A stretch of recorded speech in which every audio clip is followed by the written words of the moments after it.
wabarakatuh. Perkenalkan, nama saya Herma Jernita, NIM 856648665. Baiklah, saya akan mempresentasikan modul 4 bahan ajar digital dan multimedia. Di KB pertama yaitu bahan ajar digital dan multimedia.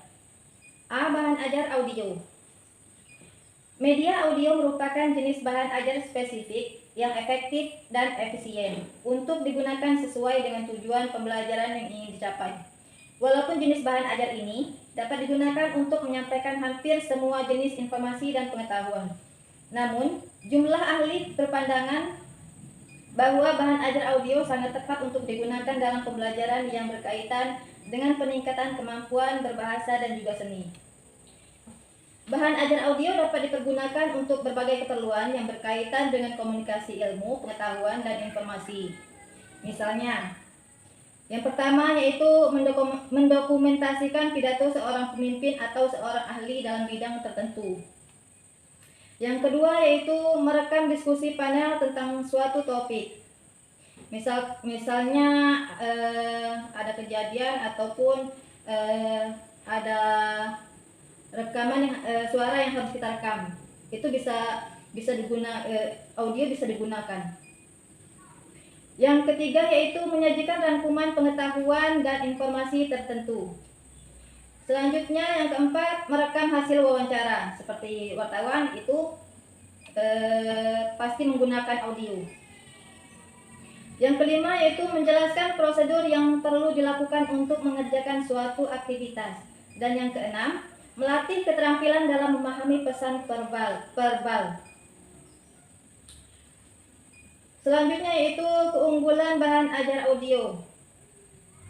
Keunggulan bahan ajar audio menurut Heinig adalah: yang pertama, relatif murah untuk digunakan dalam mengkomunikasikan informasi. Yang kedua, mudah diperoleh dan mudah digunakan. Yang ketiga, bersifat fleksibel untuk digunakan dalam proses belajar baik berkelompok maupun individu. Dan yang keempat, bentuknya ringkas dan mudah dibawa. Selanjutnya yaitu keterbatasan bahan ajar audio. Yang pertama, pesan dan informasi disampaikan dalam kecepatan dan urutan yang tetap. Yang kedua yaitu bahan ajar audio merupakan medium komunikasi satu arah yang memiliki potensi interaktif yang minimal. Dan yang ketiga yaitu diperlukan bahan penyerta seperti media cetak dan kehadiran seorang tutor. Berikutnya yaitu bahan ajar video. Bahan ajar video mampu menampilkan gambar bergerak atau motion picture dalam unsur suara secara simultan. Video dapat menjadi bahan ajar yang efektif jika digunakan untuk mengkomunikasikan informasi atau pengetahuan yang mencakup proses dan unsur gerak di dalamnya. Bahan ajar video memungkinkan pemirsa dapat mempelajari suatu proses dan peristiwa secara komprehensif. Keunggulan bahan ajar video yaitu keunggulan bahan ajar video menurut Erikson dan Carl dalam Pennington 1992 adalah: yang pertama, menambah wawasan pengetahuan pemirsa. Yang kedua, mendorong timbulnya minat belajar. Yang ketiga, menghadirkan peristiwa yang sulit dialami secara langsung. Yang keempat, memperlihatkan objek dan peristiwa dengan tingkat akurasi dan realisme yang tinggi. Yang kelima, mendorong upaya pemecahan masalah. Dan yang keenam, mengungkapkan kesalahan dalam proses belajar dan upaya untuk memperbaiki kesalahan tersebut. Berikutnya, keterbatasan bahan ajar video menurut Heinig 2005 adalah: yang pertama yaitu bahan ajar video berlangsung selalu dalam kecepatan yang tetap atau fixed pace. Yang kedua, kesalahan interpretasi. Yang ketiga, biaya produksi relatif besar.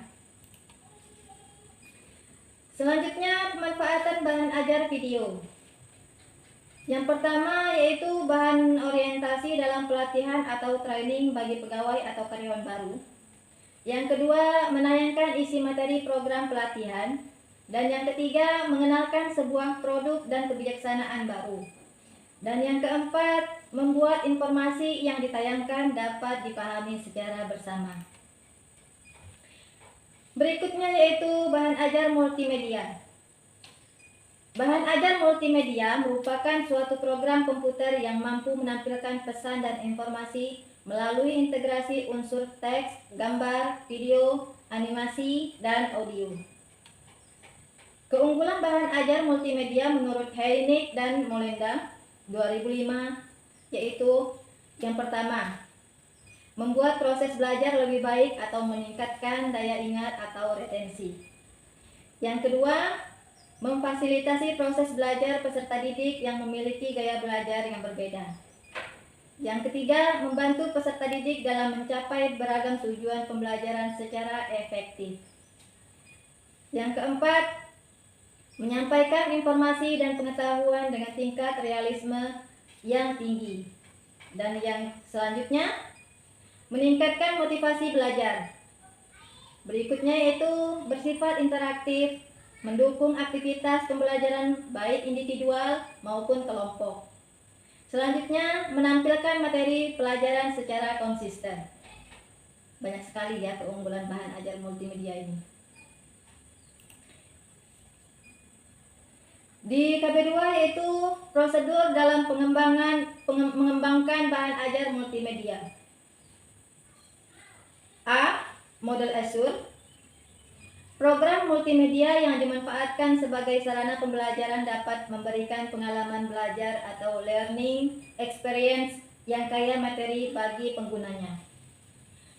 Model Azure merupakan salah satu model desain yang komprehensif untuk digunakan dalam menciptakan program multimedia yang efektif, efisien, dan menarik. Selanjutnya yaitu langkah-langkah dalam menerapkan model Azure adalah yang pertama, melakukan analisis terhadap karakteristik peserta didik. Yang kedua, menentukan standar dan tujuan pembelajaran.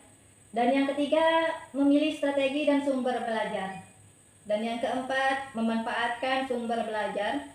Yang kelima, mengaktifkan peserta didik dalam aktivitas belajar. Dan yang kelima, melakukan evaluasi.